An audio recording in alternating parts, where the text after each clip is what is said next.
There are some features in games that make accomplishing a certain task too convenient to a point that it actually damages the quality of the gameplay experience, at least for me. Disabling Fallout 4's compass using the Belago Game Manager mod was a great decision. That one choice really changes how the game feels and plays. Like I'm actually in a world now, exploring, and the combat is totally different too. Normally the compass shows you where enemies are even through walls, but without it, you have to really listen and pay attention to the environment around you. It's the same situation with exploring and discovering locations. I spent like 8 hours yesterday, just in a certain small section of the city that I normally would have passed through in 3 minutes, because there's no mini-map to tell me where to go next to discover all of the main locations. It turns out, I love that. When I get to a branch in the road, I have to stop and look around, even try to get to a high vantage point to look for landmarks, because otherwise I have no idea where I am until I actually learn the map. I have to react much more like I really would in a real survival situation. Sure, I can kind of pause the game and go into the Pip-Boy and look at the map, but I don't really do that very much because I feel eventually I won't need it if I do my job right. As a survivor, learning the lay of the land. By lowering the graphics settings on my low-end PC, I've discovered the sun's movement and the shadows it casts also act as a form of compass, a kind of crutch in my case, to help me orient myself in the world. And I'm glad to not have them anymore, which allows me to get lost and rely on my own map knowledge to make my way. That style's not for everybody, but I love it. In a world of small, handcrafted maps like we have now, before the coming world of infinite game worlds like in Minecraft or No Man's Sky, except with procedurally generated towns, dialogue, people, and quests with state-of-the-art ray-traced graphics, turning off these two compasses really helps me feel the game world is much bigger than it is. As a tall person who never really gets lost at Disney World or Walmart, it's nice to feel like a tiny little dude again who has to find my way around in an overwhelming new world full of possibilities. In an adventure game, it helps to restore what I call the wonder of the horizon. So the main benefit from all this is in discovering new places. I wish I could disable the notifications that come up when I discover a location. There's an official list of official locations officially discovered on an official map with official icons and official fast travel important locations. But in a post-apocalyptic world, I'd have none of that. There'd be no official names or officially important buildings. I'd discover a building with a sign on it, and I'd have to learn myself whether or not it's important by going inside and seeing what's there and reading notes on the computers or asking the locals, hey, what's the deal with that weird building over there? It'd actually be really cool if I could name the locations myself on my map based on what I've discovered them to be. So a building in my game might be big, crazy, weird robot factory in the middle of the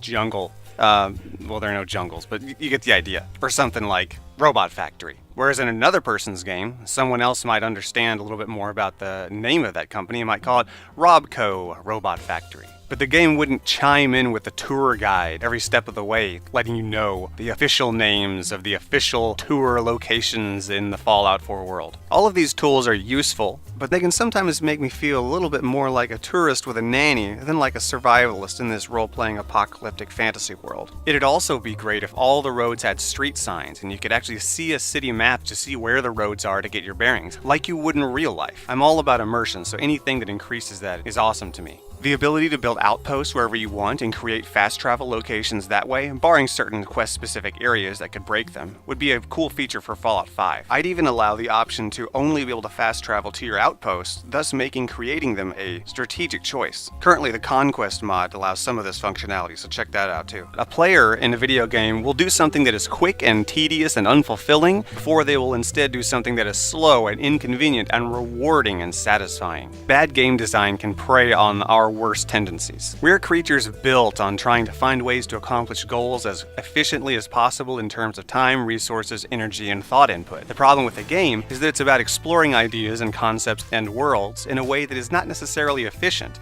Efficiency can actually get in the way of being immersed in the reality of the experience, a reality in which there would be very little efficiency. It's difficult to get out of that mindset, but when Fallout 4 gives you spoiler by UI or loading menu stuff, it's like, oh, it reduces the joy for me of discovery down to an assembly line to get the joy chemicals in your brain process. You're pressing the button and getting a cookie, and you're essentially uncovering a mystery where at every turn you are guaranteed to get that cookie because you can predict the outcome ahead of time with this handy compass tool. But sometimes getting lost, sometimes making a mistake, can enhance the experience. It's a fundamental conflict between the idea of an empowerment fantasy and a disempowerment fantasy. When you have maximum information, there's little room left for discovery. Sometimes I'll come across a hill and see a cool building and approach it, and then a notification is like, "Location discovered. Secret high-tech lab with the strongest gun in the game inside incorporated." And I'm like, damn man, I can see that I discovered the location. I'm here looking at it. Thanks for ruining the mystery. I don't need you to pat me on the back and give me a cookie for doing what I want to do. And sometimes it'll alert me to the fact that I found a location that I don't even know is even there. I haven't even seen it or discovered it myself yet. In addition to spoiling surprises, you also sometimes give the reward to the player when they weren't even knowingly working toward that reward. You just cheated me out of the joy of discovery, sometimes seconds before I would have discovered it myself. It's like, put blue balls in me on the discovery.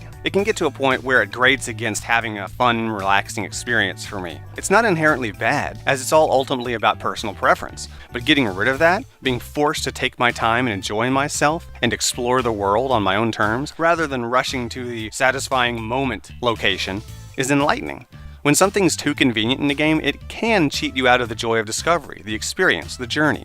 It's good to reflect on this and ask yourself, if I had a cheat code where I could skip to the end of this process, would I use it? And if I did use it, would there be no downside? Would I have saved time and resources I didn't want to spend? Or would I have cheated myself out of spending time and resources that I did want to spend? Every situation is different, but it's possible for a process to be too convenient for a goal that you have. If the goal is immersion and fun and relaxation and exploration, then the compass in Fallout or Skyrim or Oblivion may be secretly taking away joy that you didn't know you wanted or could have had. I'm really glad that mods exist so that we can tailor our gameplay experiences to our personal tastes, just as a chef tailors a recipe to minimize the misery and maximize the joy.